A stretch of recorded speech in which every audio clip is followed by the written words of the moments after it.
With that said, I want to bring in Democratic Congresswoman Andrea Salina of Oregon for more. Congresswoman, thank you so much for coming on today. I want to start with the impending partial government shutdown. So far, we know that Democrats have rejected the administration's proposals for ICE reform, but haven't gotten any specific details about what the White House is offering.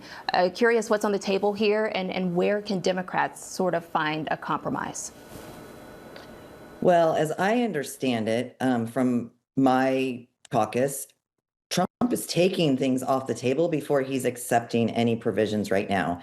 And, as was just mentioned, these warrantless arrests and searches are unconstitutional. And so that's certainly something that we are going to need to see. I'm also going to need to see that people are not terrorized. I had a woman in my district last week who was pulled out of her car. She was running errands. She was pulled over, pulled out of her car, beaten, left on the ground with a torn rotator cuff, and ICE agents then sought to figure out whether or not she was an American citizen. Then they left her when they realized, oh yeah, she's an American citizen.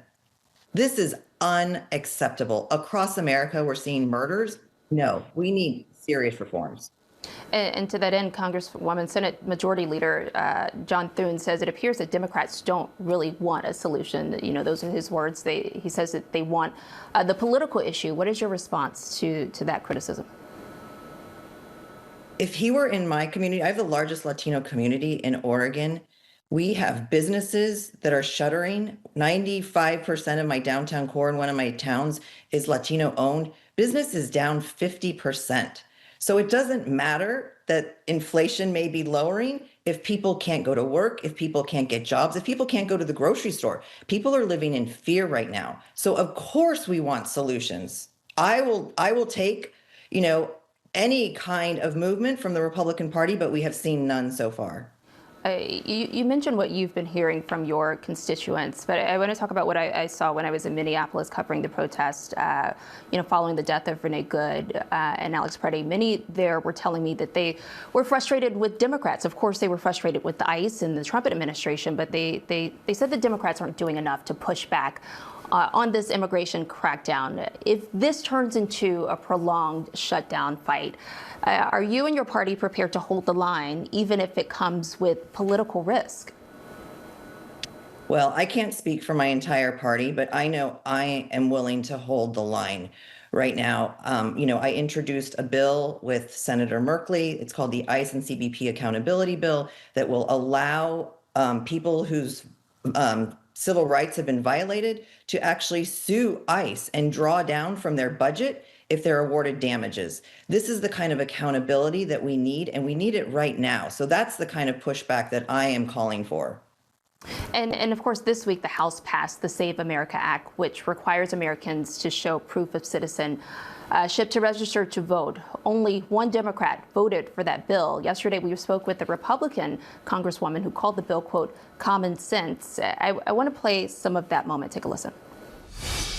As you know, the Democrats in 2016 crowed left and right that Donald Trump was not a legally elected president. We were not happy with the 2020 results. What better way to affirm making sure only Americans are voting in American elections is to require ID and make sure it's a photo ID, and we do a citizenship check. Every other major country does this in national elections. We want to make sure that people trust the election results. And so, Congresswoman, those were his words. What is your response to that? Well, there are penalties right now if you register to vote and you vote without proper identification.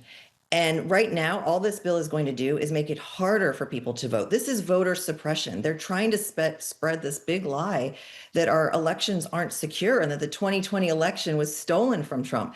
This is simply false. We know this time and time again. He tried to get 11,000 more votes out of Georgia. But the SAVE Act would require Americans to present in person either a passport or birth certificate to election officials to vote. Many people don't have that on them. And women, certainly, this is really cumbersome for women who basically, their name changes if they get married, and they would have to go back and find their birth certificate. And Oregonians couldn't even use their real ID to prove citizenship. Only half of Americans have a passport. It is voter suppression at its ultimate. And still so many Americans are behind on the deadline for the Real ID. One more question before I let you go here. Democrats are pushing affordability issues ahead of the midterms. We've got the new numbers. Today's CPI report shows that inflation is cooling a little bit more than expected, right now at the lowest level in 9 months. Do you believe that that's a sign that the Trump administration's economic policies are working to lower prices for Americans?